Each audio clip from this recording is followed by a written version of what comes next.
नमस्कार। फरक शिविर अनि संवाद कालेबुङको यो साहित्यिक श्रृङ्खलामा आज 22औं प्रकरणमा हामी यहाँ एउटा बाल साहित्यको कार्यक्रम लिएर भेला भएका छौँ र हामीसित दार्जिलिङबाट दुई गुरुआमाहरू जोडिनु भएको छ। उहाँहरू हुनुहुन्छ श्रीमती डाक्टर साङ्मु लेप्चा अनि श्रीमती स्नेहलता राई, अनि सिलगढीबाट श्री शिबु छेत्री यस कार्यक्रममा सहभागी भएर आउनु भएको छ र यहाँहरू सबैलाई म यस कार्यक्रममा हार्दिक स्वागत गर्दछु। नमस्कार गुरुआमा। नमस्कार सबैलाई नमस्कार नमस्कार नमस्कार। आजको बाल साहित्यको विषय छ किन सेलायो बाल साहित्य र यसमा हामी चर्चा गर्नेछौँ र यहाँहरूको मन्तव्य लिनेछौँ र यहाँहरूको अनुभवलाई हामी साझा गर्ने प्रयास गर्नेछौँ। बाल साहित्य किन पढाइन्छ, बाल साहित्यको उद्देश्य के हो, यो हामी सबैलाई थाहै छ। बाल साहित्यको उद्देश्य सानैदेखि हामीमा आफ्नोपनको भावना जगाउनु हो। आफ्नोपन के हो त भन्दा हाम्रो भाषा, संस्कृति अनि साहित्यको जगेरा गर्नु हो। अनि सानैदेखि हामीलाई नीति पाठ पढाएर एउटा योग्य सुयोग्य व्यक्ति बनाउनु हो र यसरी बाल साहित्यले हामीलाई सानैदेखि एउटा आधार निर्माण गर्दछ एउटा योग्य नागरिक बन्नको निम्ति। यति महत् उद्देश्य छ बाल साहित्यको है। अनि हामी सानैदेखि डाक्टर पारसमणि प्रधान, हाम्रो पिँढीले हाम्रो डाक्टर पारसमणि प्रधान, श्री बाबुलाल प्रधान, श्री नयन सिंह योन्जनहरूलाई पढेर हामी ठुला भएका हौँ र उहाँ यी प्रविधि विद्वानहरूका लेखहरू पढ्दा हामीले, कथाहरू पढ्दा, कविताहरूमा हामीले धेरै रम्न सकेका थियौँ। कति पुतलीका रङमा, इन्द्रेणीको रङमा हामी रङ्गिन सकेका थियौँ सानाको कुरा। र ती विगत दिनहरू सम्झिँदा कति खुसी लाग्छ, ती दिनहरूमा फेरि फर्केर जान पाए पनि हुन्थ्यो भन्ने लाग्छ। कथाहरू बाँच्यौँ हामीले, एउटा गोहीको ढाडमा चढेर बाँदर नदी पार भएको, नदी माझमा पुग्दाखेरि गोहीले म तेरो मुटु झिक्छु भनेको डरलाग्दो कथा। अनि एउटा बाँदरले दुई बिरालोको एउटा पाउरोटीको भाग लगाइदिँदा दुईजना झगडा पर्दाखेरि त्यो पाउरोटी बराबर भाग लगाइदिन्छु भनेर कसरी ठगेको है। एउटा चलाक स्यालले रुखमा बसेको कागलाई त्यो कागको मुखको आहार खोज्नको लागि कस्तो झुटो प्रशंसा गरेर उसको त्यो चलाकीले त्यो आहार खोज्न सफल भएको थियो। सानो एउटा खरायोले जङ्गलको राजा सिंहलाई कुवामा लगेर उसकै छाया देखाएर, उसकै प्रतिबिम्ब देखाएर ऊ तिम्रो प्रतिद्वन्दी, ऊ तिम्रो दुश्मन, योसँग तिमी लडाइँ गर भनेर त्यो सिंहलाई त्यहाँनिर कुवामा झारिदिएको थियो। यस्ता कथाहरू पढेर हामी ठुला भयौँ र यी कथाहरूले हामीलाई जीवन दर्शन दिएका रहेछन्। अहिले बुझ्दाखेरि यी कथाहरूले हामीलाई नीति पाठ पढाएका रहेछन् र भविष्यमा बढ्दै जाऊ, ठुली हुँदै जाऊ, पढ्दै जाऊ र भविष्यमा यी मानिसहरूको, तिमीले भेट्ने मानिसहरूको अनुहारमा यी बाँदर, बिरालो, गोही है, स्याल आदिका अनुहार तिमीले भेट्नेछौ भनेर हामीलाई पाठ पढाएका रहेछन्। यति गम्भीर विषयहरू त्यहाँ समावेश भएको रहेछ। पछि ठुला भएर हामीले त्यो महसुस गर्छौँ र यसै सन्दर्भमा आज हामीले देख्दैछौँ यहाँनिर हाम्रो नेपाली बाल साहित्यका 3 सर्जकहरूलाई, जसले हाम्रो बाल साहित्य वाटिकालाई मकपक बनाउनु भएको छ। विभिन्न कथा, निबन्ध, रचना सृजना गरेर यहाँहरूको परिश्रमलाई हामी यहाँबाट सलाम गर्दछौँ। र प्रथम म स्नेहलता गुरुआमा 2011 मा मैले पाएको हो र त्यो पुरस्कार म मेरो मात्र भनेर सम्झिदिन। त्यो पुरस्कार हामी सम्पूर्ण नेपाली साहित्यको सर्जकहरूको पुरस्कार भनेर सम्झन्छु। र त्यो पुरस्कार कसरी अकस्मात मैले पाएँ त्यो विषयमा म छोटकरीमा तपाईहरुलाई भन्न चाहन्छु। र जब म स्कुलमा थिएँ, स्कुल कार्यरत थिएँ, त्यसबेला साना साना नानीहरूलाई छोटो छोटो कविताहरू भनेर उनीहरूलाई कविता भन्नु लाएर आवृत्ति गर्नु लगाएर उनीहरूलाई खुसी बनाउँथे र नानीहरू पनि पाठ्य पुस्तकदेखि भागेर त्यो मेरो छोटो छोटो कवितासँग खुब रमाउँथे, आवृत्ति गर्थे र यसरी मैले त्यो बाल कविताहरूलाई सङ्कलन गर्दै गएँ र 2007मा जब मैले साहित्यमा खुट्टा टेकेँ, एउटा पुस्तक मनका हरफ पुस्तक प्रकाशित गर्न चाहिँ र त्यति बेला चाहिँ त्यो सानो सानो कविताहरू मेरो टेबलभरि छरपष्ट देखेर मेरो श्रीमानले भन्नुभयो, किन त्यो तिम्रो प्रौढ मनका हरफ मात्रै प्रकाशित गर्छौ, यो बाल कविताहरूलाई पनि प्रकाशित गर भनेर भन्नुभयो। त्यो सुझावलाई मैले मानेर बाल सुमन कविता सङ्कलन सँगसँगै मनका हरफ सँगसँगै प्रकाशित गरेँ। तर अचम्म बाल सुमन त्यो सानो पुस्तकले मलाई पुरस्कार प्रदान गर्न सक्यो र म सम्झिन्छु नानीहरूलाई खुसी बनाउनको निम्ति जुन कुरोहरू मैले लेखेँ र नानीहरू चाहिँ ईश्वरको रूप हुन्छन् भन्छन् र नानीहरूको खुसीले नै मलाई पनि खुसी प्रदान गरेको जस्तो सम्झे। मैले त खालि लेख्ने काम मात्रै गरेको हो, जति पनि आशिष पाएँ उहाँ सर्वशक्तिमान ईश्वरबाट आशिष पाएँ र तपाईँहरू जस्तो सद्गुणी शुभचिन्तकहरूको साथ पनि पाएँ। र अर्को कुरो भन्न चाहन्छु, जब बाल सुमन कृति बजारमा आए त्यस बेला म त अब भर्खर पुस्तक लेखेको, भर्खर साहित्यमा टेकेको, केही ज्ञान थिएन। तर त्यो मेरो बाल सुमन विषय हाम्रा विदुषी डाक्टर कविता लामाले समीक्षा लेखिदिनु भयो, चर्चा परिचर्चा गरिदिनु भयो। आदरणीय भाइ डाक्टर जसयोन्जन प्यासीले लेखिदिनु भयो, जय क्याक्टसज्यू उहाँले लेखिदिनु भयो, समीक्षाहरू गरिदिनु भयो, तुलनात्मक समीक्षाहरू गरिदिनु भयो। त्यसो गर्दा मैले एउटा अनि अर्को टिका डुङ्गेलजीले पनि गरिदिनु भयो बालसुमनमाथि। र यसरी उहाँहरूको समीक्षाहरू पढेर मैले नयाँ ऊर्जा पाएँ। उहाँहरूको समीक्षा पढेर मैले पनि लेख्नु सक्दो रहेछु भनेको जस्तो भयो। र उहाँहरूको अक्षरपुञ्जले, उहाँहरूको समीक्षाको अक्षरपुञ्जले मलाई अझै बाल साहित्यपट्टि जागरुक बन्ने ऊर्जा दियो। र म उहाँहरू डाक्टर कविता लामाज्यू, जसयोन्जन प्यासीज्यू, जय क्याक्टसज्यू, टिका डुङ्गेलज्यू, अरू नाम बिर्से भने माफ गर्नुहोस्, टिका डुङ्गेलज्यू, उहाँहरूलाई म आजन्म सम्झिरहनेछु।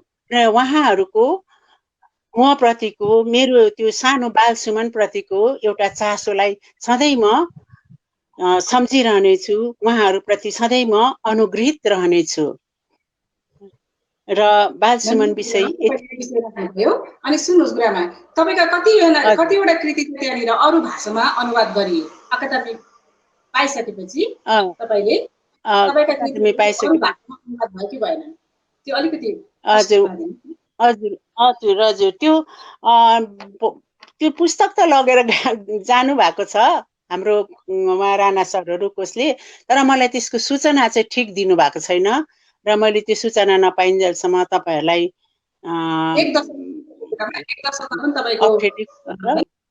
हजुर सुन्नुहोस् न, अर्को प्रश्न है, तपाईले 2007 देखि बाल साहित्य लेख्न सुरु गर्नुभएको थियो है।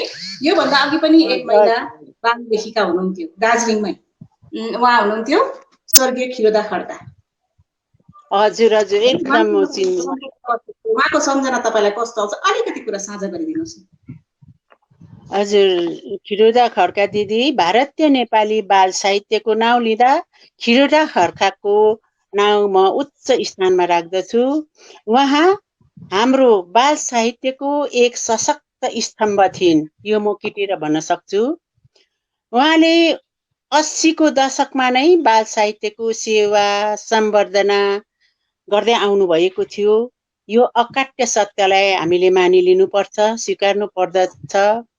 जति बेला खिरोदा खड्का दिदीले बाल साहित्यको अमूल्य कृतिहरू हाम्रो वाङ्मयलाई दिइरहनु भएको थियो, त्यस समय मुन्नु गुरुआमा, त्यस समय म त हाम्रो ठुलो 19-20 जनाको संयुक्त परिवारमा भात पकाइरहेकी थिएँ रमाउँदै।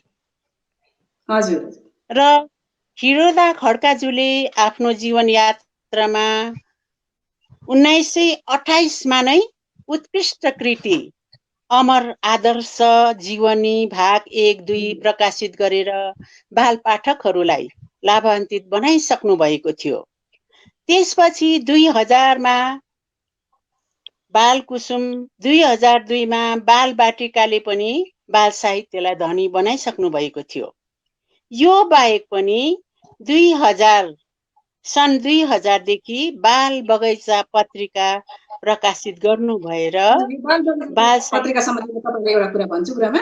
बाल बगैँचा पत्रिका सम्बन्धी यो पत्रिकाको एउटा संस्करण उहाँको मृत्युपछि, उहाँको 2003 सालमा मृत्यु भएपछि तिनका ज्वाइँ हुनुहुन्छ कालेबुङमा व्यङ्ग्य लेखक हिरा छेत्री है, अनि छोरी स्वस्तिका छेत्रीले एउटा प्रकाशनमा ल्याउने कुरो गरे उनीहरूले। र एउटा आमाको मृत्युपछि उहाँको सम्झनामा है, पुण्यतिथि थियो सायद त्यो। र त्यो उसमा चाहिँ मलाई पनि एउटा कविता मागेको थियो। हेर्नुहोस्, मलाई एउटा बाल साहित्य लेख्न अराए, जीवनमा मैले एउटै बाल साहित्य लेख्ने कोसिस गरेँ गुरुमा। अनि त्यसमा म कतिको सफल भएँ मैले भन्न सक्दिनँ। त्यो बाल कथा कविता चाहिँ मैले बालकृष्ण भनेर टाइटल दिएर लेखेकी थिएँ। खिरोदा खड्कालाई मैले जीवनमा प्रत्यक्ष भेट्न पाइनँ, मेरो दुर्भाग्य। म यति ठुलो लेखिकालाई, बाल साहित्यकारलाई मैले बाल बाटिका निकाल्ने, बाल कुसुम निकाल्ने, बाल बगैँचा सम्पादन गर्ने, अमर आदर्श जीवनी निकाल्ने लेखिकालाई मैले कहिले पनि भेट्न पाइनँ है। त्यो रह्यो। अनि त्यो उनको सम्झनामा त्यो प्रकाशित भइरहेको पत्रिकामा चाहिँ मैले एउटा छोटो कविता लेख्ने सुयोग पाएकी थिएँ। र मेरो कविता कस्तो थियो भन्दा गुरुमा, यो कविता पनि हो कि होइन अलिकति सुनिदिनु होला। 4 लाइन मलाई सम्झना छ। र बालकृष्ण है कविताको नाम। यशोदाको प्यारो छोरा नन्दन, चञ्चल अवधि बालमोहन, नन्द भवनका आँखाका तारा, ब्रजवासी सबैका प्यारा भनेर मैले यस्तो लेखेकी थिएँ। मलाई यो 4 लहर चाहिँ सम्झनामा छ। र के भयो भन्दाखेरि यो हेर्नुहोस् गुरुमा, यो कवि जनै पनि बाल साहित्यपछि एउटा इतिहास हुँदो रहेछ, एउटा कारण हुँदो रहेछ, आवश्यकताको एउटा अनुभव हुँदो रहेछ। किनभने यो कविता मैले कति बेला लेखेँ भन्दाखेरि भर्खरै स्कुलमा चाहिँ माध्यमिक परीक्षार्थीहरू थिए, परीक्षा लेख्दै गरेका। उनीहरूले एउटा प्रश्न पत्रमा, नेपाली प्रश्न पत्र थियो, अनि त्यसमा चाहिँ श्रीकृष्णको पर्यायवाची शब्दहरू लेख भनेर 3 वटा लेख भनेर आएको थियो प्रश्न। धेरै कम्ती विद्यार्थीले त्यो लेख्न सके, कसैले त एउटा पनि लेख्न सकेनन्, त्यो उनीहरूलाई सम्झनामै आएन। र मैले के आवश्यकता बोध गरेँ भने यस्ता कुराहरू पनि विद्यार्थीहरूलाई साझा गर्नुपर्ने रहेछ भनेर लेख्ने प्रयास गरेर 10 वटा कृष्णजीको 10 वटा नाउँ चाहिँ मैले यो कवितामा समावेश गर्ने प्रयास गरेकी थिएँ। र गुरुमाले भनिदिनु कस्तो लाग्यो गुरुमा, यो छोटो कविता अलिकति भनिदिनुहोस् त। तपाईको कविता एकदम सुन्दर लाग्यो। तपाईले त अझै यो बाल साहित्यको कवितालाई अझै जारी राख्नु पर्ने थियो। त्यसमा चाहिँ म खेद प्रकट गर्छु। मैले ठुलो विषयहरूलाई यसमा लिएँ अनि मलाई कस्तो लाग्यो, यो बाल सुलभ छैन। बाल जुन चाहिँ मनोस्थिति हुन्छ नानीहरूको है, उनीहरूको पढ्ने एउटा जुन चाहिँ रिदम हुन्छ, त्यसमा म पसिना भन्ने लागेर मैले चाहिँ त्यो लेख्नै छोडिदिएँ। अनि त्यो छोडिदिउँ त्यो कुरा। मलाई चाहिँ खिरोदा खड्काका कविताहरू पढ्दा कति सुललित भाकामा सङ्गीतमय लाग्यो। उहाँको त्यो सानो सानो विषयलाई पक्रेर लेख्ने कति सुमधुर है, त्यसलाई सङ्गीत बनाउन सकिने। जस्तो मलाई पनि रहर लाग्छ पुग्न धेरै माथि, जान सके हेर्ने थिए तारागणको ताती। यस्तो सुन्दर कविता लेख्ने कवियत्रीको हामीले कस्तो धेरै अभाव महसुस गर्छौँ है गुरुमा। र हामीसँग अहिले पनि छन् कविहरू, भविलाल लामिछानेजी हुनुहुन्छ, शिशुपाल शर्माजी हुनुहुन्छ। यहाँ कालेबुङबाट हेर्नुहोस्, हामी देख्छौँ चन्द्रकुमार फुँयल सरले एउटा सङ्ग्रह नै प्रकाशित गर्नुभएको छ। अनि तपाईँहरूले पनि लेखिरहनु भएको छ। दार्जिलिङ बसन्ती शाह गुरुमा हुनुहुन्छ, धेरै धेरै बाल साहित्यकारहरूले यसमा कलम चलाइरहनु भएको छ बाल साहित्यको उत्थानको निम्ति। र यो विषयलाई यहीँ राख्दै गुरुमा म अहिले अब भाइ शिव छेत्रीपट्टि जान चाहन्छु। यो बाल बगैँचा विषय सानो कुरा पनि राखौँ है। हजुर भन्नुहोस्। र यो बाल बगैँचा पत्रिका प्रकाशित उहाँले गर्नुभएको महत्त्वपूर्ण कार्य थाल्नु भएको थियो। पछिबाट हो तपाईँले भने जस्तै उहाँकी सुयोग्य छोरी स्वस्तिका छेत्रीले पनि बाल बगैँचालाई अघि बढाउने कार्य गरेको थिइन्। र यो बाल बगैँचा पत्रिकामा मैले मेरो सेरो फेरोको नानीहरूको बाल कविताहरू पठाइदिने गर्थे। र त्यो बाल हजुर। बगैँचा पत्रिकामा कविताहरू छापेर नानीहरू खुसी पनि हुन्थे र अहिले ती नानीहरू मध्ये ती बाल कविता लेख्ने नानीहरू मध्ये साहित्यको चम्कने तारा महेश दाहाल पनि एक हुन्। ए महेश दा बाल बगैँचाबाट कविता र फिरोजा खड्का एक आदर्श। श्री शिबु छेत्रीपट्टि जान चाहन्छु। हेलो शिबु छेत्रीज्यू हजुर हिमालय दर्पणका प्रमुख हुन्छ है। नमस्कार भाइ। नमस्कार दिदी। हजुर समाचार पत्रमा धेरै रचनाहरू प्रकाशित गर्नुहुन्छ, कथाहरू। तपाईँको एउटा कथा सङ्ग्रह पनि आएको छ होला, फाटेको जुत्ता सरी नयाँ जुत्ता है। नयाँ जुत्ता हजुर नयाँ जुत्ता हो। त्यस्तै एउटा रचना हुन्छ। मैले निबी मात्रै पढ्न पाएकी छु, किताब देख्न पाएकी छुइनँ र मलाई यसमा अन्यथा भयो। र रचना तपाईँले अहिले सामयिक विषयहरूमा लेख्नुहुन्छ नानीहरूलाई। स्मार्टफोनको दुरुपयोग किन नगर्नु, किन यसलाई बेसी यसमा संलग्न नहुनु भन्ने कुराहरू, डोरेमनको सिरियलहरू लिएर तपाईँले यसमा लेख्नुहुन्छ है। नानीहरूलाई सचेत गराउनुहुन्छ, अभिभावकलाई समेत तपाईँले सचेत गराउनुहुन्छ। यस्ता विषयहरू लिएर तपाईँले धेरै काम गरिदिनु भएको छ। तपाईँलाई बाल साहित्य उत्थानको निम्ति नानीहरूको यस्तो नानीहरूलाई जानकारी उपलब्ध गराउनु भएकोमा यो समाचार पत्रबाट पनि गर्न सकिँदो रहेछ भन्ने एउटा काम तपाईँले जुन चाहिँ प्रमाणित गर्नु भइरहेको छ, यसको निम्ति तपाईँलाई धन्यवाद दिँदछु यहाँबाट। अनि तपाईँले देख्नुहुँदैछ एउटा पत्रकार हुनुहुन्छ तपाईँ, र तपाईँलाई म एउटा प्रश्न गर्न चाहन्छु है। जुनै पनि विधामा हुन त यो बाल साहित्यमा मात्रै होइन, अरू विधामा पनि यो कुरो लागू हुन्छ। संविधानले हामीलाई मान्यता दिइसकेको भाषा हो है। अब हामी धेरै वर्ष बितिसक्यौँ र पनि हामीले के देख्छौँ भने बाल साहित्यमा मात्रै होइन, अरू विधामा पनि हामीले कमी देख्छौँ। पुस्तक प्रकाशनको यसमा ह्रास आइरहेको देख्छु। यो चाहिँ किन होला? विशेष बाल साहित्यकै कुरा गरौँ आज। बाल साहित्यमा भने जस्तो हामीले प्रगति गर्न सकेका छैनौँ भन्ने गुनासो छ। यो तपाईँलाई त अब चर्चाको विषयले पनि बताइहाल्यो है। बाल साहित्य किन सेलायो भन्ने विषय चाहिँ आज हाम्रो, र यही विषयमा जाउँ। किन ह्रास आउँदैछ? बाल साहित्य भने जस्तो प्रकाशन किन भइसकेको छैन? किन लेख्दैनन् बाल साहित्यकारहरूले भन्ने यो कुरो तपाईँलाई अलिकति प्रश्न पारिदिनुहोस्। कारण के हुनसक्छ? दिदी मलाई लाग्छ अरू भाषाका बाल साहित्यहरू निकै फस्टाइरहेका छन्, तर नेपाली भाषामा बाल साहित्य फस्टाउनुको मुख्य कारण चाहिँ हामीले खोलाको मूललाई नै सुकाइसकेका छौँ। खोलाको मूल सुकाइसकेपछि हामीले मुहानको कुरा गरेर कहाँ हुन्छ? अनि हामी महाविद्यालयको कुरा गर्छौँ, विश्वविद्यालयको कुरा गर्छौँ, तर प्राथमिक पाठशालाको हामी कुरा गर्दैनौँ। प्राथमिक पाठशाला भनेको तपाईँको बाल साहित्य हो। अन्त बाल साहित्यलाई हामीले पुरा नगरेपछि अहिलेको बालबालिकालाई हामीले अभ्यास गरेनौँ भने भोलिपर्सि ठुला साहित्य पढ्ने कहाँ हुन्छन्? हुँदैन नि। हाम्रोमा एउटा गुनासो छ, एउटा पिन्छे स्वभाव छ हाम्रोमा। किताब हाम्रा पाठकहरूले भने जस्तो किताब किनिदिँदैनन्, पढिदिँदैनन् भन्ने। तर पढ्नुको मुख्य कारण चाहिँ हाम्रो किन भन्दाखेरि चाहिँ हाम्रो बाल साहित्य अभ्यासै छैन नि त घरमा। हामीले जस्तै अहिलेका नानीहरू हाम्रा आमा बाबाहरूले नानी रुने बित्तिकै टिभी खोलिदिन्छन् र कार्टुन छोडिदिन्छन्। अनि कार्टुन हेर्ने एउटा अभ्यास हुन्छ घरमा। अनि अभ्यास हुँदै गएपछि 1 दिन 2 दिन 3 दिन 4 दिन महिनौँ वर्षौँपछि त्यो नानी कार्टुन हेर्नुमा एउटा अभ्यस्त हुन्छ। तर हाम्रो नानीहरूलाई बाल साहित्य पढ्नुपट्टि अभ्यासै गराइँदैन, एउटा संस्कृति बनाएको छैन। अन्त कसरी चाहिँ हामीले आशा गर्नु तपाईँको भोलिपर्सि हाम्रो साहित्य चाहिँ एकदम हराभरा हुन्छ भनेर? हाम्रो सबभन्दा कमजोरी चाहिँ हाम्रो बाल साहित्यलाई हामीले अवहेलना गर्नुको कारण चाहिँ यो हो। जबसम्म हामीले आफ्नो घरमा बाल साहित्यलाई चाहिँ एउटा फस्टाउने एउटा अभ्यास र एउटा अभियानको रूपमा लिँदैनौँ, मलाई लाग्छ तबसम्म हाम्रो साहित्य फस्टाउँछ जस्तो लाग्दैन। अनि हामीले पहिले स्तरीयको कुरा गर्छौँ। पहिला हाम्रो बालबालिकालाई एउटा हाम्रो बाल साहित्य पढ्ने त एउटा हामीले वातावरण बनाइदिउँ। हामीले वातावरण घरमा पनि बनाएको छैनौँ, कहीँ पनि बनाएको छैन। हामी पढ्दैनौँ। हाम्रो बाबा आमा म के देख्छु भन्दाखेरि अहिले बाबा पनि मोबाइलमै, आमा पनि मोबाइलमै। अन्त नानीले के पढ्ने भन्नुहोस् त? नानीको त त्यही कार्टुनै छ, विकल्प हाम्रो बाल साहित्य छैन। अनि बाल साहित्यको विकल्प चाहिँ कार्टुन, डोरेमन, पोकेमन ले लिँदैछ। अन्त यो हाम्रोमा त सबभन्दा ड्रप आउट हो। यो प्रश्न चाहिँ यहाँलाई प्रश्न सुन्नुहोस् है। भारतमा नेपाली बाल साहित्य विकास उन्मुख छ।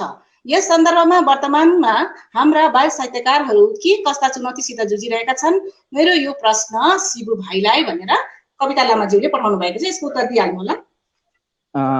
दिदी कविता दिदीलाई मेरो नमस्कार। यो क्वेसनको उत्तर चाहिँ सठिक के हुन्छ भने एउटा बाल साहित्यकार सर्जकले उही आफै प्रकाशक हुनुपर्छ, उही आफै विक्रेता हुनुपर्छ, गाउँ गाउँमा गएर बिक्री गर्ने पनि उही एक्लो व्यक्ति हुनुपर्छ। लेखक सर्जक लेख्नु पनि पर्यो, गाउँ गाउँमा गएर बिक्री पनि गर्नु पर्यो। हाम्रो एउटा पुस्तक पसलको राम्रो व्यवस्था पनि छैन। यो कारण पनि हो, एउटा फस्टाउनु नसकेको एउटा कारण चाहिँ यो पनि हो। जबसम्म हामीले एउटा सर्जकलाई लेख्नु दिनुहोस् र मार्केटको व्यवस्थाको चाहिँ मार्केटिङको व्यवस्था हेर्ने हाम्रोमा एउटा समूह छ भने चाहिँ मलाई लाग्छ हामी पनि अरू भाषाको साहित्यसँग हामी चुनौतीको सामना गर्नु सक्छौँ मलाई लाग्छ। परिवेशको कुरा तपाईँले गर्नुभयो, हामीमा उचित परिवेश छैन। नानीहरूलाई बाल साहित्य पढेर सुनाउने, नानीहरूलाई सुत्ने बेलामा हामीले नानीहरूलाई राम्रा कुराहरू है, नीति पाठका कुराहरू, नीति ज्ञानका कुराहरू जुन चाहिँ सम्प्रेषण गर्नुपर्ने हुन्छ सानैमा, त्यो कमी तपाईँले महसुस गर्नुभएको छ है। तपाईँको परिवेशमा, मधेसको परिवेश तपाईँ हुनुहुन्छ, हामी पहाडमा पनि यस्तै बगिरहेका छौँ र हाम्रो जातिमा चाहिँ यो कमी छ भन्ने तपाईँले कारण देखाउनु भयो। अति नै सुन्दर तपाईँको यो एउटा के भन्नु, तपाईँको एउटा हामीलाई मार्गदर्शन छ। नानीहरूलाई के कसो गर्नुपर्ने अभिभावकहरूले बुझ्नुपर्ने भएको छ यहाँ। र तपाईँले एउटा के भन्नुभयो भने अब यो राष्ट्र आउँछ किनभने हाम्रोमा परिवेश उचित छैन है। तर भने जस्तो सङ्घ संस्था पनि त छैन।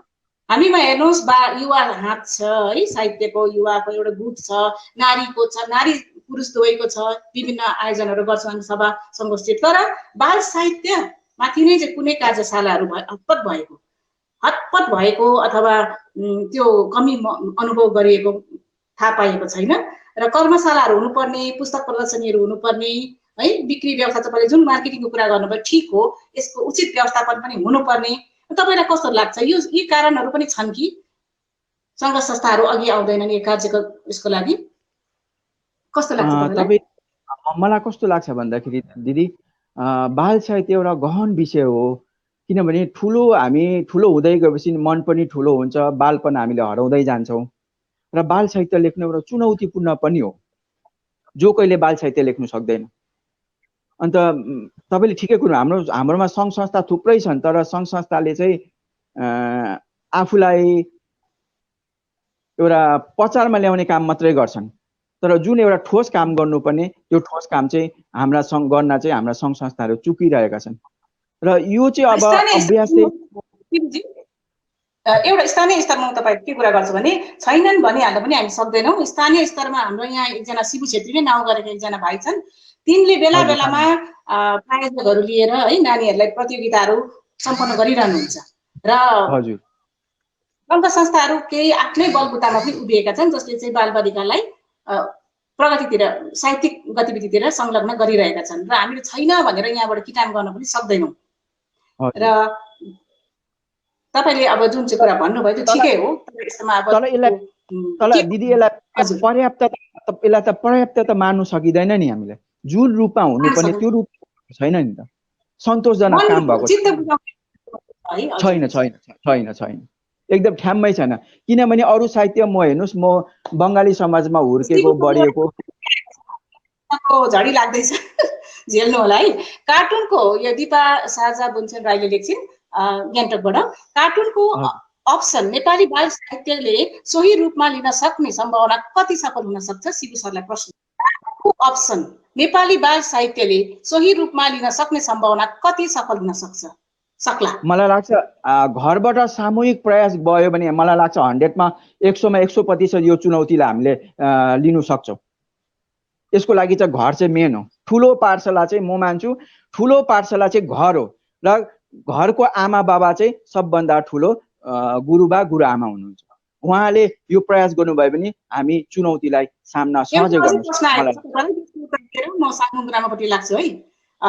विलोक शर्माले लेख्नुहुन्छ डुवर्सबाट, डुवर्स दार्जिलिङको नेपाली विद्यालयहरूको अङ्ग्रेजीकरणले हाम्रो बाल साहित्यको आधार नै नष्ट भइरहेछ। बुझ्नुभयो? अङ्ग्रेजीकरणले हाम्रो बाल साहित्यको आधारै नष्ट भइरहेछ। यसमा नेपाली साहित्य संस्थाहरूको ठुलो भूमिका हुन पर्ने हो, तर त्यो देखिएको छैन। शिबु छेत्रीज्यूको विचार जान्न चाहन्छु।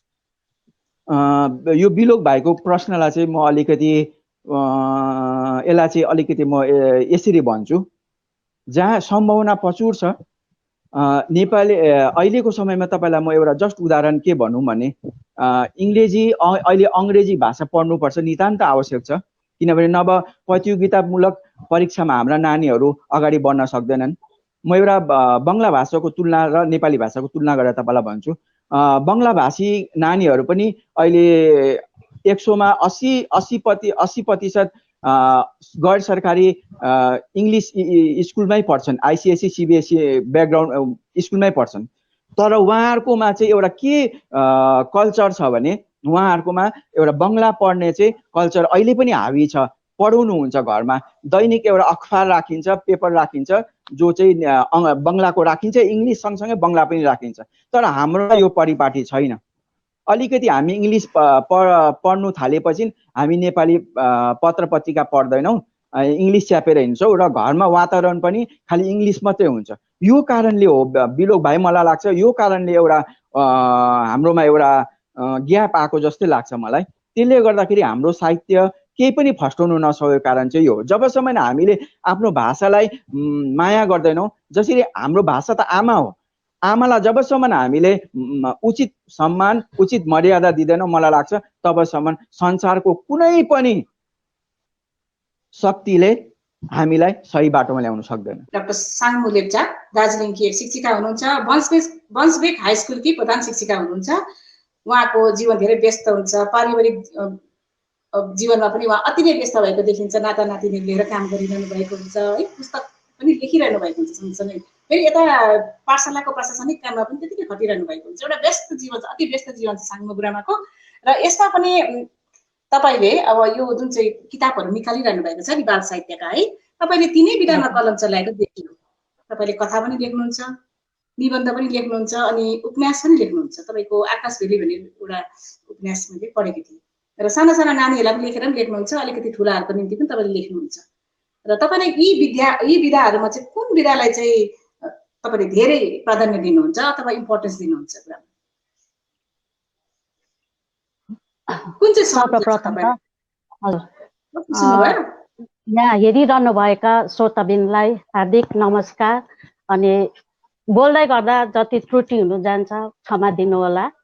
र अहिले बहिनीको प्रश्न अनुसार मलाई विधा त तीनैवटै मनपर्छ, कथा पनि मनपर्छ, निबन्ध पनि मनपर्छ, बाल कविता बाल कथाहरू सबै मनपर्छ।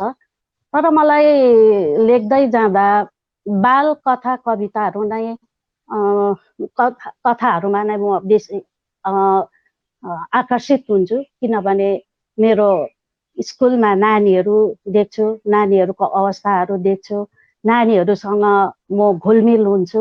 त्यति बेला मलाई कविताहरू लेख्न मनपर्छ, कथाहरू लेख्न मनपर्छ। अनि घरमा आउँछु, नाति नातिनीहरू छन् र तिनीहरूले पनि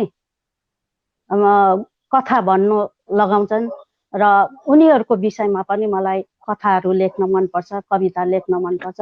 त्यसकारण मलाई अलिकति नानीहरूसँग घुलमिल भएकोले गर्दाखेरि होला मलाई बाल साहित्यप्रति नै बेसी आकर्षित हुन्छु।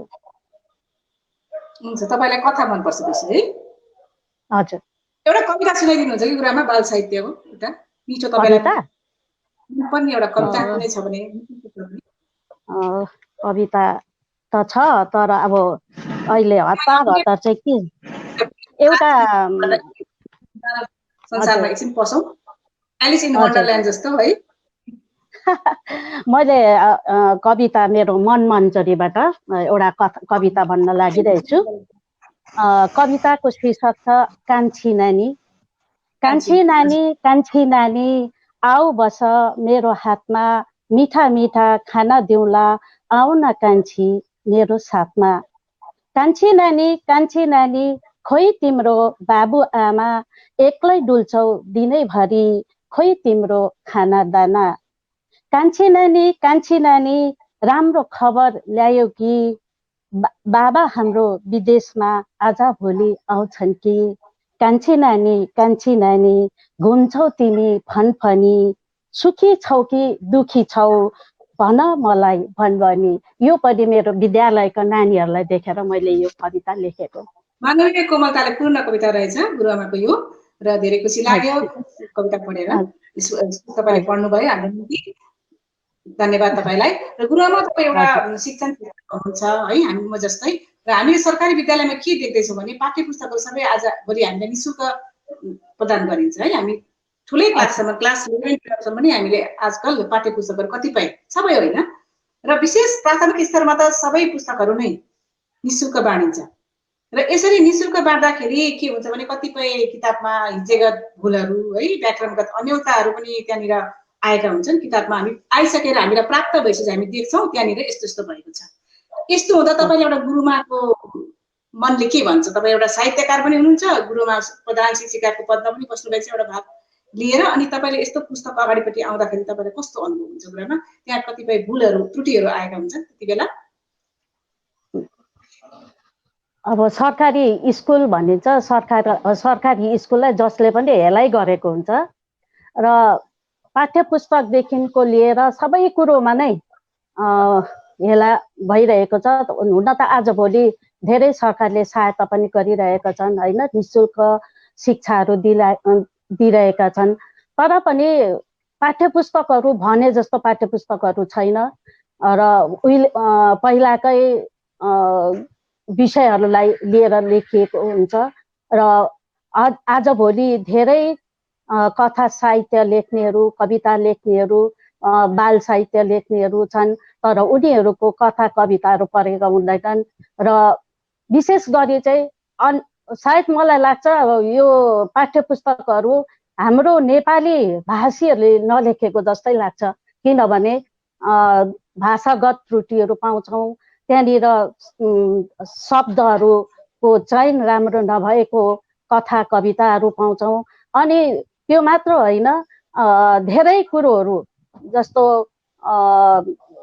ग्रामर व्याकरण भयो होइन, हिज्जे भयो, सबै कुरोमा नै त्रुटि भएको मैले देख्छु। विशेष गरी 9-10 को किताबहरू मा पनि हामी धेरै त्रुटि भएकोले गर्दा कति कुराहरू हामीले कम्प्लेन पनि गऱ्यौँ, कुरा पनि गऱ्यौँ, तर त्यो अहिलेसम्म सुनाइ भएको जस्तो चाहिँ लाग्दैन।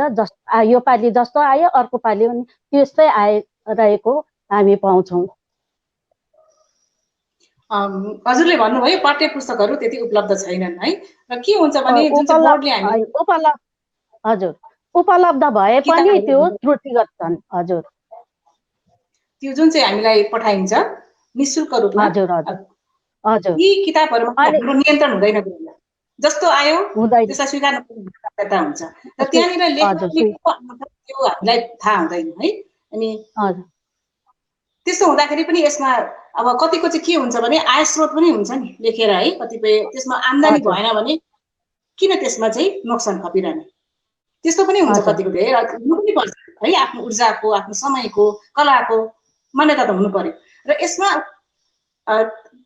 कविहरूको जब आउँदैन, त्यसमा कला नै पस्दैन अथवा त्यसमा उनीहरूलाई मान्यता दिँदैन भने चाहिँ किन लेखिरहने भन्ने पनि होला। त्यसरी रास आएको कारण त्यो पनि हो कि कस्तो लाग्छ तपाईँलाई? हजुर, अरू भन्दा पनि यहाँनिर विशेष गरी के हो भने व्यक्तिगत भनौँ न, अब मन परेको मान्छेको छापिने, मन नपरेको नछापिने होइन, समीक्षाहरू पनि त्यस्तै मन परेको मान्छेको।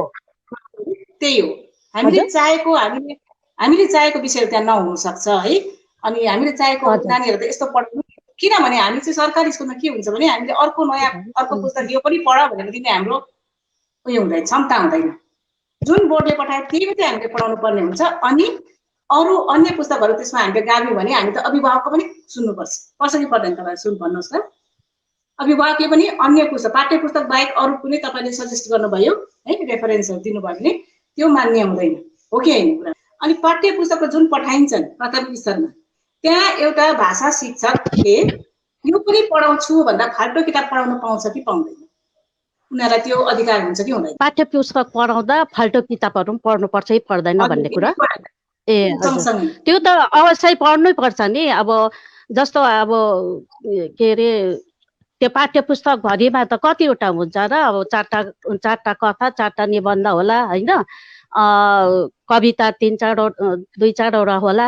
तर अब त्यो बाहेक पनि हाम्रो अब भनौँ विद्यार्थीहरूले अथवा सरगुरुआमाहरू शिक्षकहरूले अथवा साहित्यकारहरूले त्योभन्दा अधिक बेसी साहित्य पढ्नुपर्छ, कथा किताबहरू पढ्नुपर्छ भन्ने चाहिँ मलाई लाग्छ।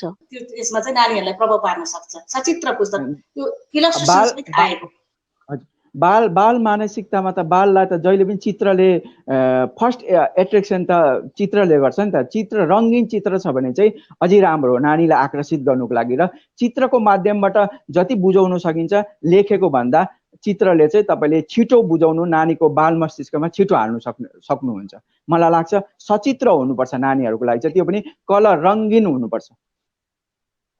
ठिकै हो, यो कुरा एकदमै सठिक हो। तर के भन्नु भने कति ठाउँमा के भएको छ भने एउटा मैले सुने कि एकजना लेखकले, नेपाली पाठ्यपुस्तक एकजना लेखकले एकजना चित्रकारलाई एउटा प्रोजेक्ट जस्तै दिएछन्, मेरो किताबमाथि तपाईँले यो चित्र बनाइदिनु। चित्रकार खुसी भयो, उनको कलाको है अब यहाँ उपयोग हुने भयो, सानोतिनो काम पाए, आफूलाई व्यस्त राख्ने। अहिले त्यो कथाको आधारमा चित्रहरू पनि बनाएर त्यसलाई तयार गर्नुभयो। अनि पर्खिनु भयो, लेखकले केही भन्दैनन्, लेखकको किताब छापामा गइसकेछ, चित्रसहित गयो। अथवा के भएछ भने त्यो चित्रहरू चाहिँ बोर्डले मान्यता दिँदैन, यो तपाईँको चित्रहरूमा हाल्न सक्दिनँ भनेर बनाइसकेपछि त्यो खारेज भएछ। हेर्नुहोस् है, त्यसो हुँदाखेरि कस्तो लाग्छ, एउटा कलाकारलाई कस्तो लाग्छ होला, जसले चाहिँ यति परिश्रम गरेर ऊर्जा खर्च गरेर समय लगाएर है मिहिनेत गरेर एउटा चित्रहरू सहित उहाँलाई त्यो फर्काइदिनु भयो पुस्तक, तर उहाँको चित्र चाहिँ रिजेक्ट भयो, त्यो किताब चाहिँ सिलेबसमा पस्यो भने कस्तो लाग्छ तपाईँलाई? तपाईँ एउटा चित्रकारको रूपमा भनिदिनुहोस् त। उहाँको कला मार्ने, हत्या गर्ने काम भइहाल्यो नि। हजुर, मलाई लाग्छ उहाँको हत्या गर्ने काम भयो, यो एकदम राम्रो काम भएन। भाइ भतिजावाद हुन सक्छ, कुनै चित्रकारलाई उनीहरूले पहिले मिलाइसकेको हुन सक्छ है, र सोझो चित्रकार त्यहाँनिर चरित्रमा पर्न सक्छ। त्यस्तो हुन्छ, त्यस्ता विषमताहरू धेरै छन्, हामीले केलाएर नसक्नुपर्ने। यो पाठ्यपुस्तक सम्बन्धी यति बेसी अन्यलता र यति बेसी विषमता छन्, हामीले यसलाई यहाँ बसेर एकछिन दुई है यति छोटो समयमा चाहिँ हामीले यो समाधान गरेर यसलाई निर्कल गर्न सक्ने विषय नै होइन, धेरै गाडिएको विषय छ। र यो सबै शिक्षक शिक्षिकाहरूले यो अनुभव गरेको कुरा हो। र साङ्गो गुरामा हजुर सुन्दैछु। साङ्गो गुरामाले किशोर वयका किताबहरू पनि लेख्नु हुँदैछ है। तपाईँले कतिवटा प्राथमिक स्तरका लागि मात्रै होइन, अलिकति किशोरलाई पनि ध्यानमा राखेर लेख्नु भएको छ। यो किशोर वयमा लेखिने किताबहरू को मापदण्ड के छ गुरामा? कस्तालाई चाहिँ किशोर भनेर भन्नु अनि कस्तालाई चाहिँ फेरि बालमा त्यसलाई राख्नु, स्तरमा राख्नु? कतिपय विद्वानहरूले बाल साहित्य अथवा बाल साहित्य चाहिँ कति उमेरको सम्म भनेर त्यसलाई बाँडिएको छ। र विशेष गरी किशोर भन्नाले चाहिँ अब 13-14 वर्षदेखिको माथि 18 वर्षसम्मकोलाई पनि धेरैले किशोर भनिएको छ, बाल नै भनिन्छ। र डाक्टर कविता लामाले 15 वर्षसम्मको उमेरकोलाई बाल साहित्य पढ्ने अथवा स्रष्टा भनेर भनेका छन्। र म अहिलेको जुन चाहिँ दार्जिलिङको जुन चाहिँ एउटा उयो छ, डिएम अफिसबाट पनि एउटा पुस्तिका निकालेको छ, त्यहाँ पनि 18 वर्षसम्मकोलाई नै मान्यता दिएको छ।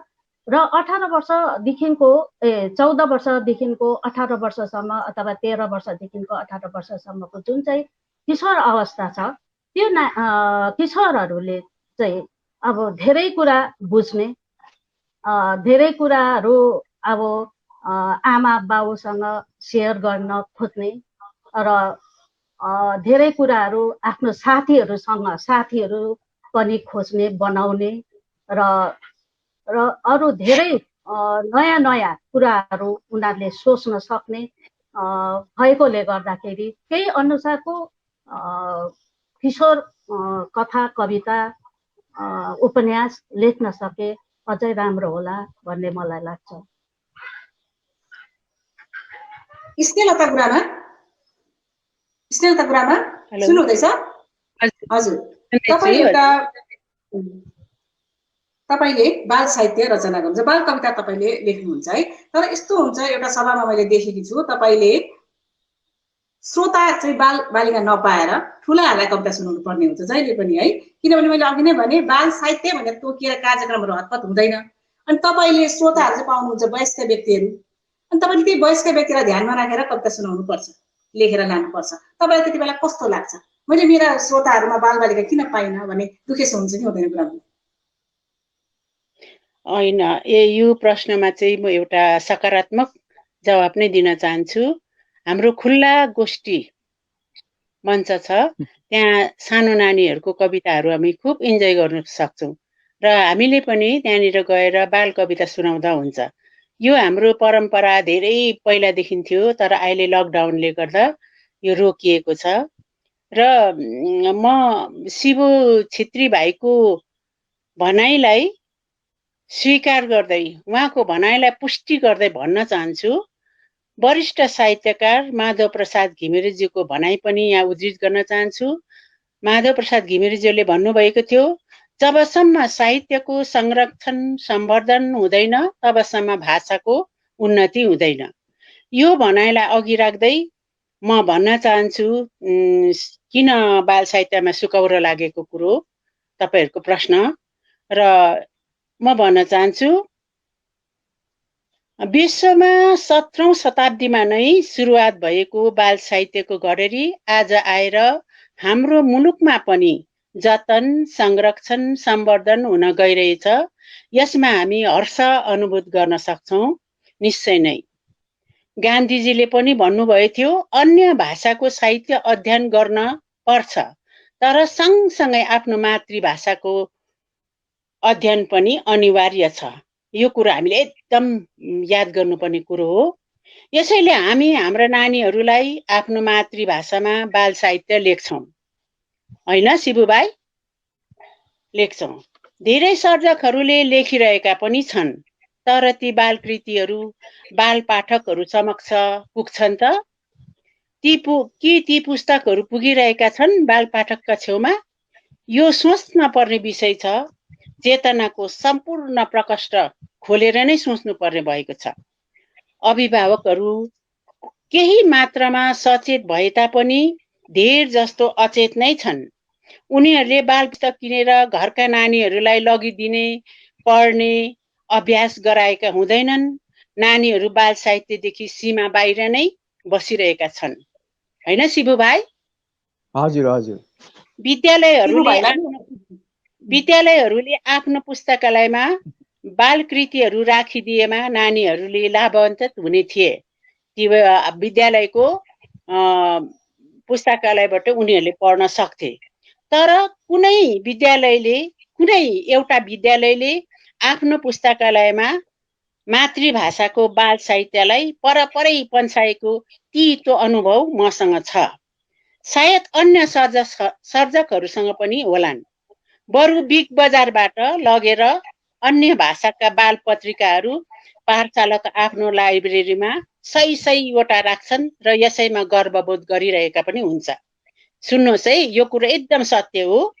यस्ता संकीर्ण निम्न मानसिकता भएकाहरूबाटै सर्वप्रथम बाल साहित्यको अवनति भएको हो। बाल साहित्य पढ्न पाउने अधिकार नानीहरूबाट खोसिएको हो। यसैले नै हाम्रो साहित्य बाल साहित्यमा सुकौरो लागेको हो। अर्को कुरा भन्न चाहन्छु, अरू पत्रिका पनि पढोस् नानीहरूले, अन्य भाषाको पनि पढोस्, जस्तै अङ्ग्रेजी, हिन्दी, बङ्गला जे पनि पढोस्। साहित्य भनेको साहित्य नै हो, पढ्नुपर्छ, निश्चय नै पढ्नुपर्छ।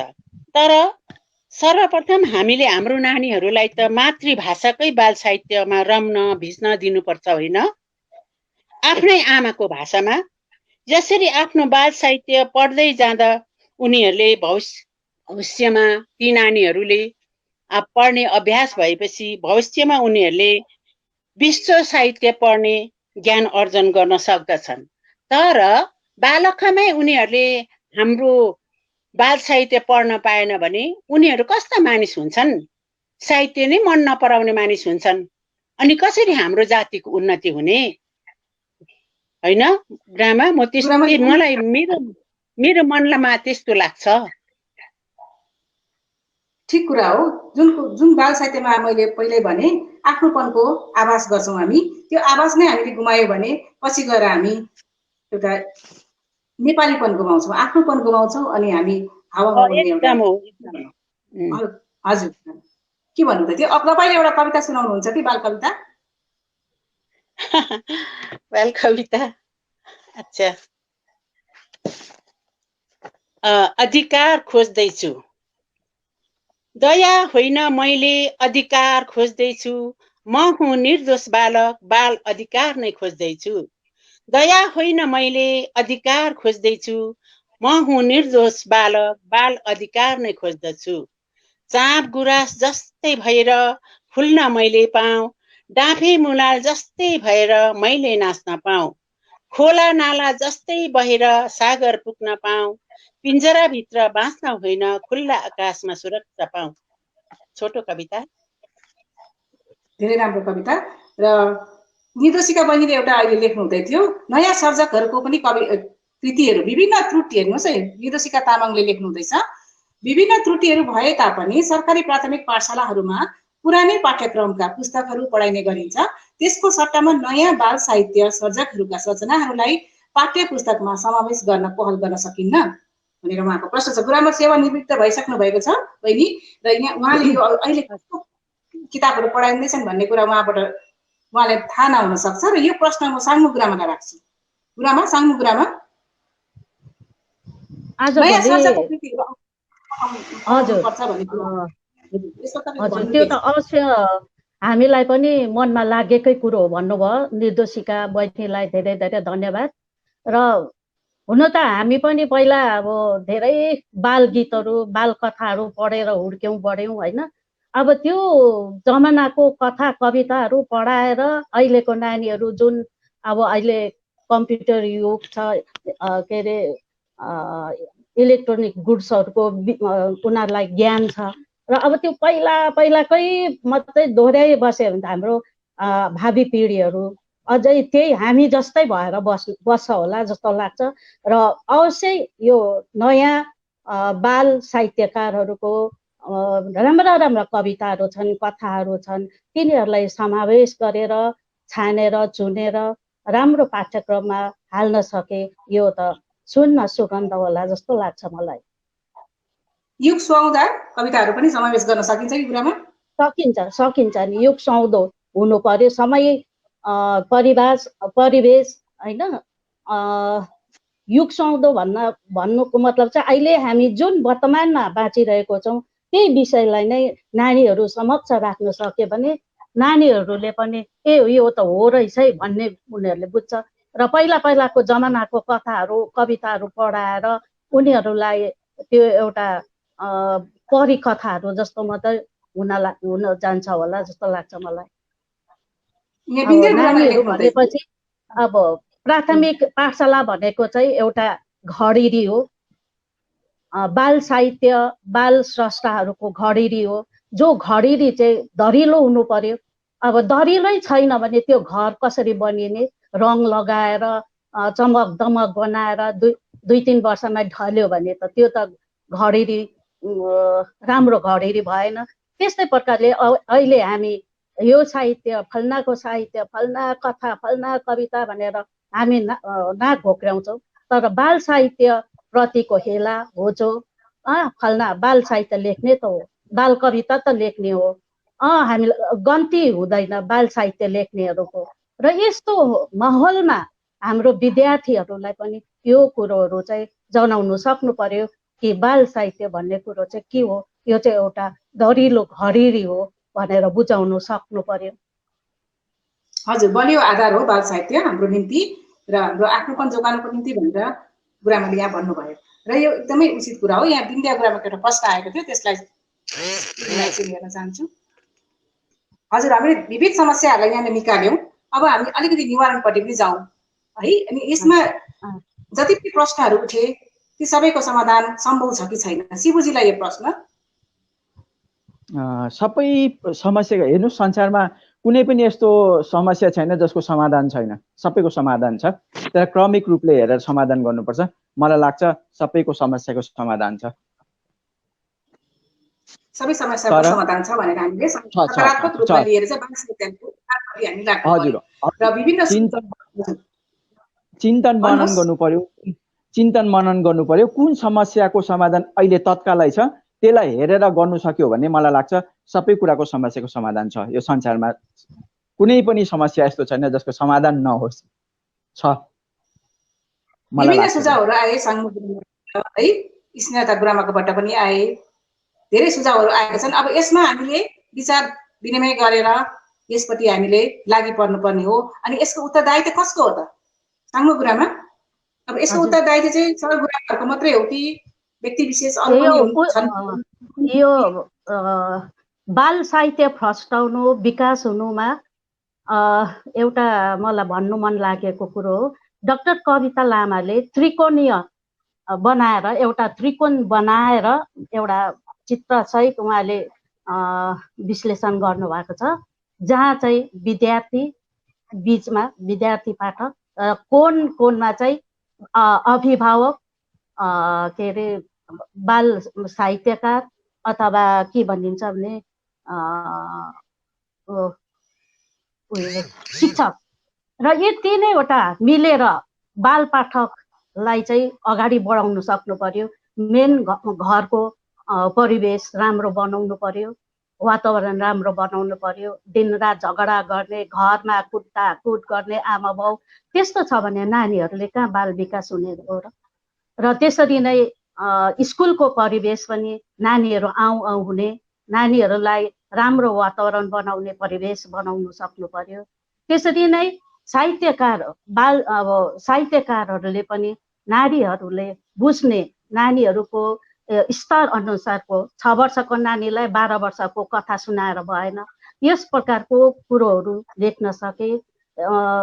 अभिभावक, शिक्षक, अब साहित्यकार, बाल साहित्यकार अथवा बाल साहित्यकार भन्नाले बाल स्रष्टाहरू पनि हुन्छन्, बाल प्रौढ पनि हुन्छन्। यी सबै मिलेर चाहिँ बाल साहित्यलाई फस्टाउन, विकास गर्नको लागि चाहिँ हामीले कदम उठायौँ भने प्रथम त घरदेखि नै हो। र यो कुरोहरूलाई चाहिँ हामीले ध्यानमा राख्न सक्यौँ भने हामी निश्चय नै हामी गन्तव्यमा पुग्छौँ होला भन्ने जस्तो लाग्छ मलाई। यहाँ एउटा पत्रिका पनि प्रकाशनमा आएको छ भन्ने यहाँ एउटा कमेन्ट आएको थियो र हेर्नुहोस् धेरै पत्रिकाहरू प्रकाशनमा आइरहेका छन्। साहित्य तृष्णा परिवारले पनि बाल साहित्य अङ्क निकालेको छ। एकदमै स्वागत योग्य कुरा, एकदम सराहनीय कुरा। धेरै निक्लिन्छन् पत्र पत्रिकाहरू। कालेबुङमै पनि एकजना बितेर जानुभयो, बिके सिलाल सरले किताबहरू निकाल्नु भएको बाल साहित्य धेरै छन्। नाम लिएर साध्य छैन यहाँनिर, तर त्यसको सठिक सदुपयोग भइरहेको छैन, सठिक ठाउँमा ती पुगिरहेका छैनन्। मैले अघि नै भने पाठशालामा पुग्नुपर्ने किताबहरू, उपयुक्त किताबहरू त्यहाँ पुग्न सकेका छैनन्। र यसमा दायित्व तपाईँको हाम्रो पनि हो। हामीले त्यस सठिक ठाउँमा यो कुरा राख्न सक्नु पर्यो अनि तीलाई हामीले मान्यता दिन सक्नु पर्यो। र यति विघ्न कुराहरू भएको कुरामा है तपाईँको धेरै सुझावहरू पायौँ हामीले, शिवु भाइबाट मिठा कुराहरू सुन्न पायौँ। यी सबैको निम्ति अब समय बित्दैछ र म यसलाई निचोडमा ल्याउन चाहन्छु। यी सबैको समाधान के रहेछ भने अलिकति थोरैमा बुझ्दाखेरि चाहिँ परिवेशको कुरा आयो है। परिवेशको कुरा उठान गर्नुभयो गुरुआमाले। घरको, स्कुलको परिवेश राम्रो हुनु पर्यो। नानीहरूको मनस्थितिमा सुहाउँदो बाल उपयोगी किताबहरूको प्रकाशन हुन पर्यो है। नानीहरूलाई कसरी त्यसमा रुचि जगाउने भन्ने कुरामा पनि आयो। र यी सबै विविध विषयहरूलाई हामीले ध्यानमा लाउँदाखेरि बाल साहित्यलाई उकेर लाउनु चाहिँ अब बाल साहित्यकारको जिम्मा रहेछ। र जुन चाहिँ यो प्रश्न थियो हाम्रो, जुन चाहिँ विषय थियो बाल साहित्य किन सेलाए बाल साहित्य, यसको सोझो काँडा तपाईँहरूपट्टि जान्छ बाल साहित्यकारहरूलाई। तपाईँहरूले अब अझै जमर्को गरेर अझै राम्रो किताबहरू प्रकाशनमा ल्याउनु पर्यो। केही भन्न चाहनु साङ्गो गुरुआमा? हजुर, यो यसको लागि त हाम्रो दायित्व अझै बढेर गएको छ र अझै अब हामीले राम्रो पुस्तकहरू निकाल्न सक्नु पर्यो। एकहोरोपना लिएर लेखेको अब चल्दैन। हामीले नयाँ नयाँ सोच राखेर नयाँ नयाँ टेक्निकहरू हामीले अपनाएर त्यसलाई हामी अघि बढाउन सक्यौँ भने साँच्चै हामी विश्व साहित्यमा नै अब हाराहारीमा पुग्न सक्छौँ भन्ने जस्तो लाग्छ। र अन्तमा एउटा कविता पढिदिउँ। कविता पढ्नु मन लाग्यो मलाई त।